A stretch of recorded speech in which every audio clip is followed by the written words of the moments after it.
Subscribe करें हमारे YouTube channel को और बेल आइकन को प्रेस करें हमारे लेटेस्ट वीडियोस को देखने के लिए।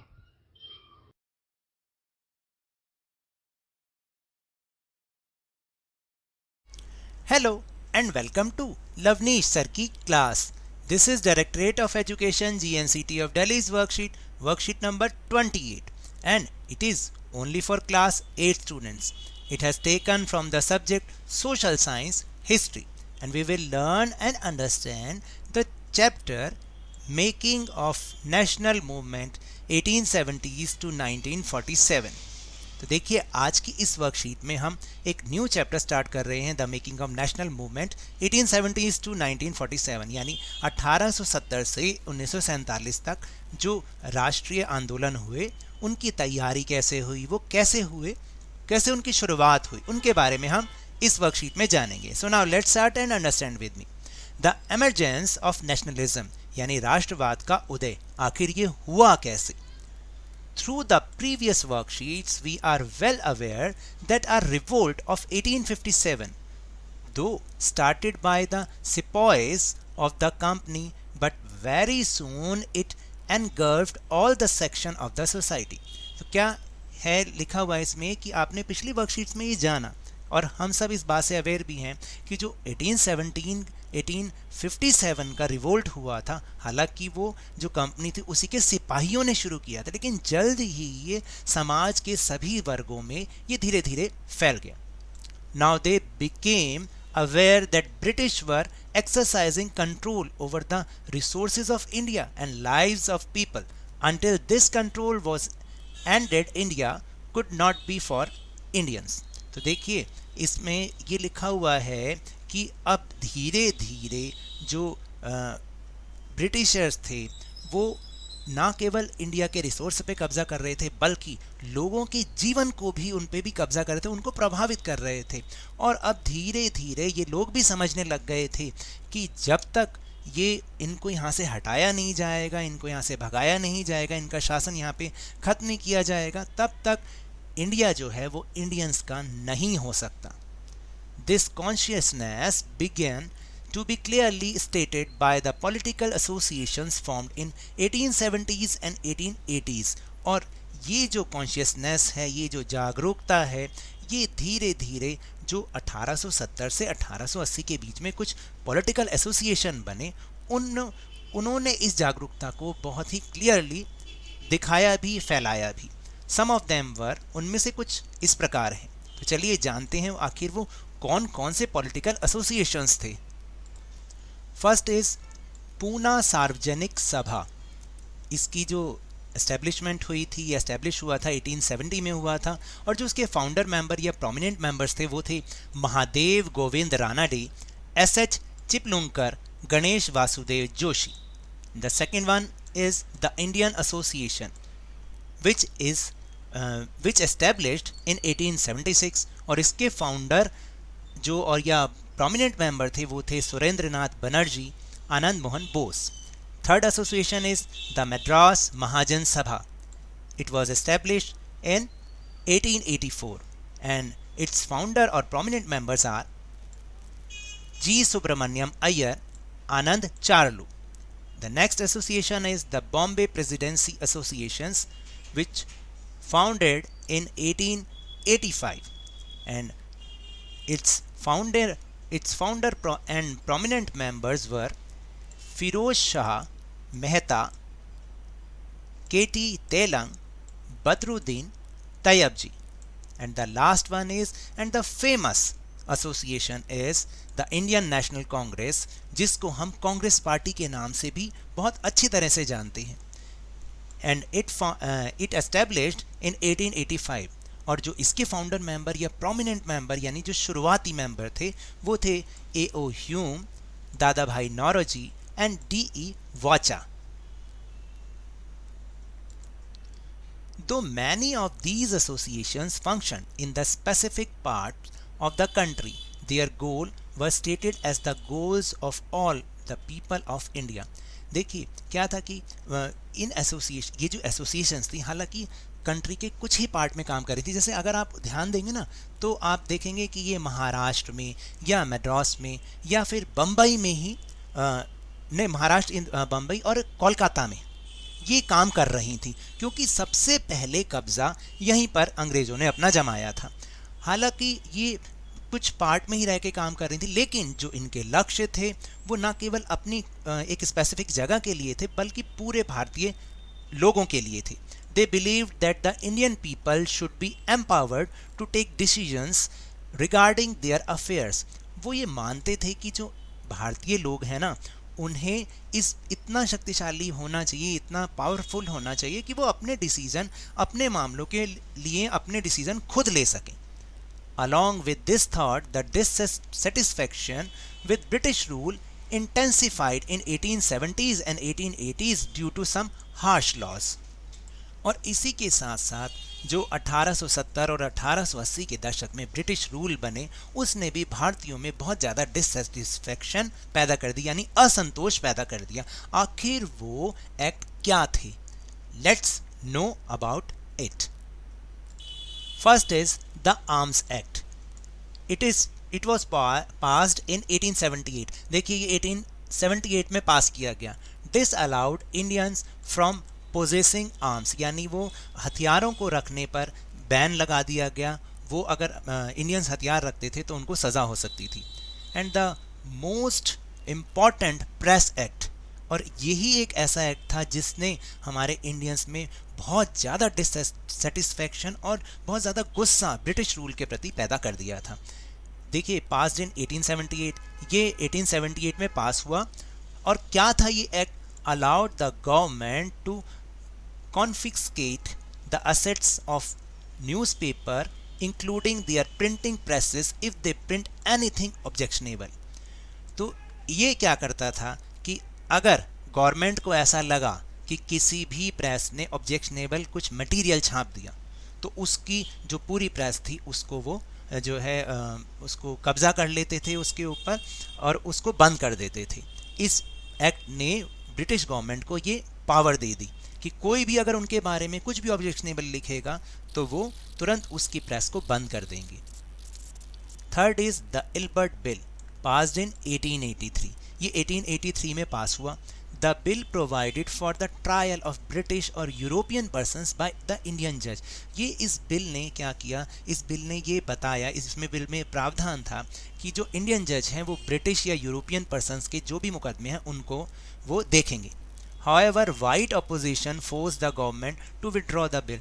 जो अंग्रेज़ों की ही अपोजिशन पार्टी थी उसने फोर्स किया गवर्नमेंट को कि इस बिल को वापस लिया जाए।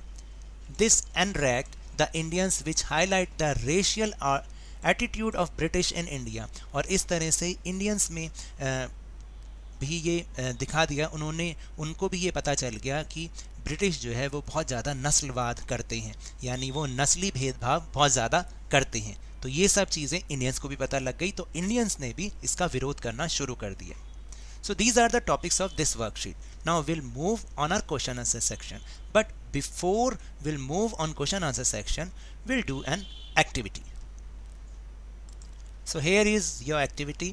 With the help of your teacher or parents, gather information about any one national association of pre-independence India of your choice. यानी स्वतंत्रता से पूर्व किसी भी राष्ट्रीय जो संगठन अभी हमने पढ़े, एसोसिएशन हमने पढ़ी, उनमें से किसी के बारे में भी आप कुछ ना कुछ इन्फॉर्मेशन अपने टीचर, अपने पेरेंट्स की हेल्प से यहाँ पर लिखेंगे. तो मैंने थोड़ी सी इन्फॉर्मेशन आपके लिए इकट्ठा करना शुरू किया है और थोड़ा सा किया भी है. अगर आप इससे ज़्यादा जानते हैं या आपको कोई और मटेरियल मिलता है तो आप वो भी लिख सकते हैं.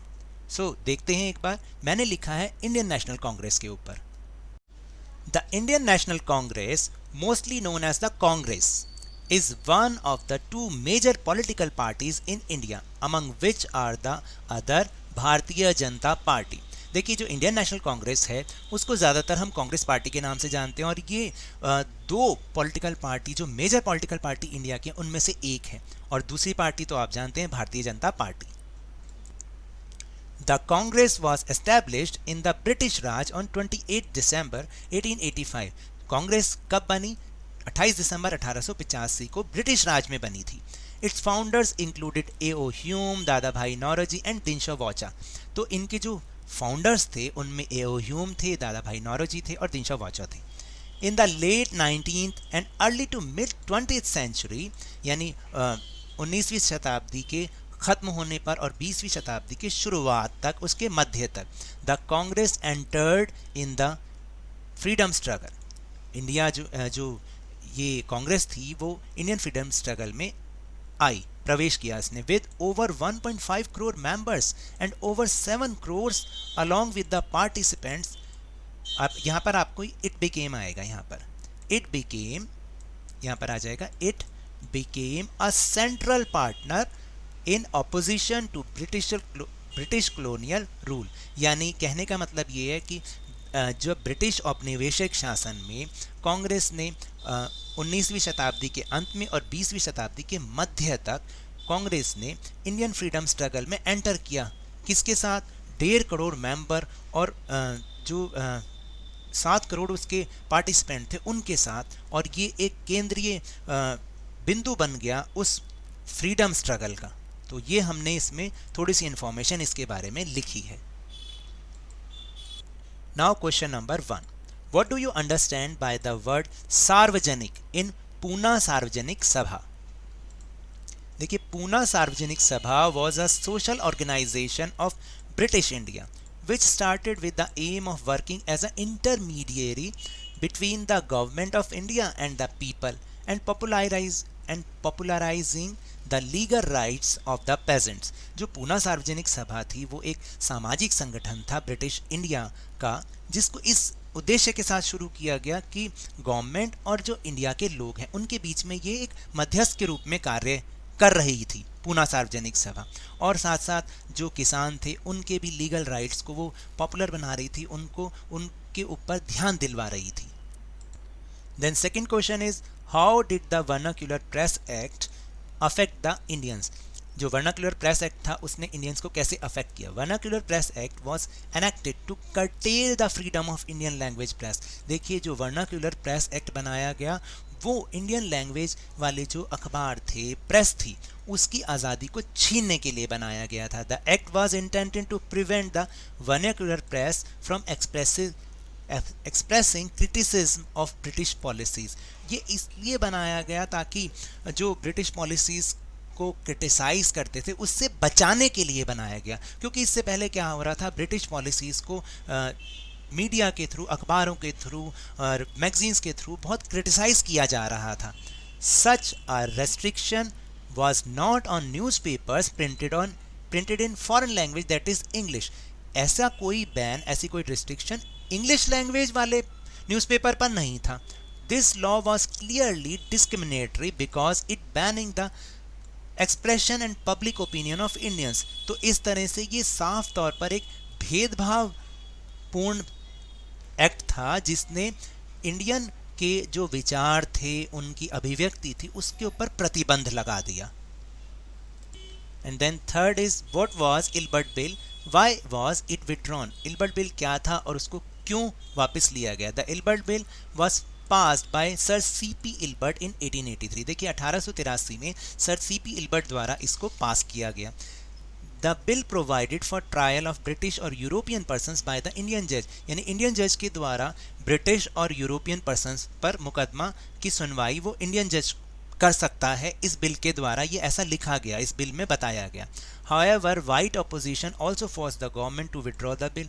हालांकि जो वाइट ऑपोजिशन थे, यानी अंग्रेज़ों का ही जो विपक्षी दल था, उसने गवर्नमेंट को फोर्स किया कि इस बिल को वापस लिया जाए।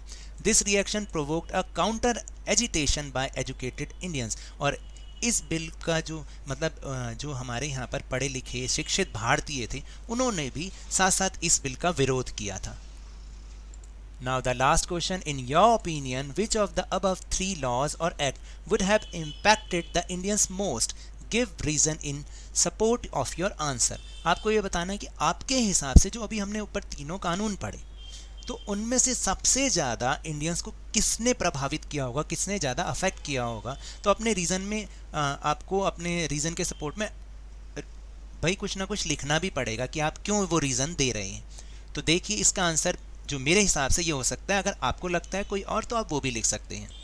In my view, the Vernacular Press Act of 1878 was the only law that affected Indians the most among these three laws। यानी ऊपर जो हमने थ्री लॉज पढ़े उसमें से वर्नाक्यूलर प्रेस एक्ट जो था वो ही शायद सबसे ज़्यादा ऐसा था जिसने इंडियंस को अफेक्ट किया होगा। It band all newspapers, magazines etcetera appearing in Indian languages. यानी भारतीय भाषाओं में जो भी कुछ गलत लिखा होता था अंग्रेज़ों के बारे में, उसको इसने बैन करने का अधिकार दे दिया। Such a restriction was not on newspaper printed in foreign language that is English. यानी जो किसी जो विदेशी भाषा जिसमें इंग्लिश थी उसके न्यूज़पेपर पर ऐसा कोई रिस्ट्रिक्शन नहीं था। This law was clearly discriminatory because it banning the expression in public opinion of Indians.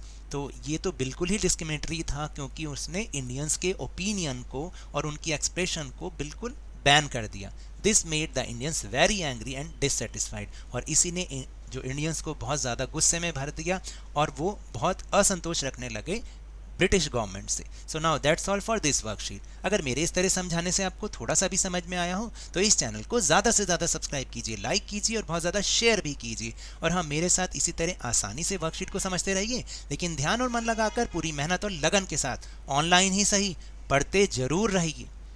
और कल के रिपब्लिक डे के लिए आपको बहुत बहुत शुभकामनाएं।